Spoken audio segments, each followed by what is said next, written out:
not only a good runner, he's a good receiver, and he's a guy in space that's really hard to corral. And so, he just continues to get better. And then, you talk about Akrum. It's the first time we've seen LaShawn Daniels healthy for a whole season. And so, the season he had, a big part of it was he was just healthy for the first time. Well,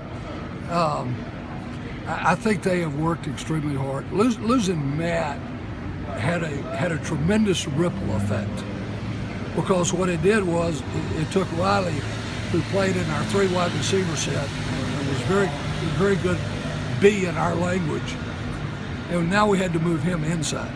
And so the number of snaps he was playing a game went out of sight. And by moving him inside, then we had to play a couple guys that had not had as many snaps as Riley had out there, and CJ wasn't quite as comfortable with exactly where they were going to be. So even though Riley moved inside and did a tremendous job, really played well, it was a ripple effect.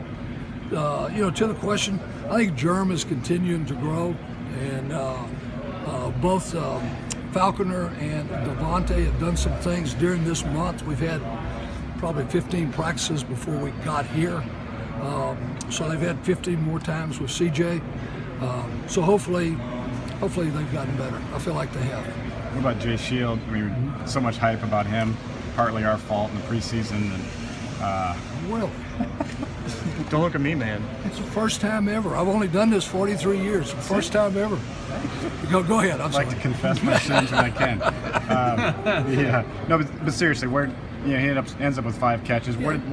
What was his season like in your eyes? I'm sure it was frustrating, because Jay he was really pushing hard in August. In fact, when we talked in August, we wasn't sure who was going to start at the X receiver in the first ball game, and then he got nicked, and even now, he's got some inflammation.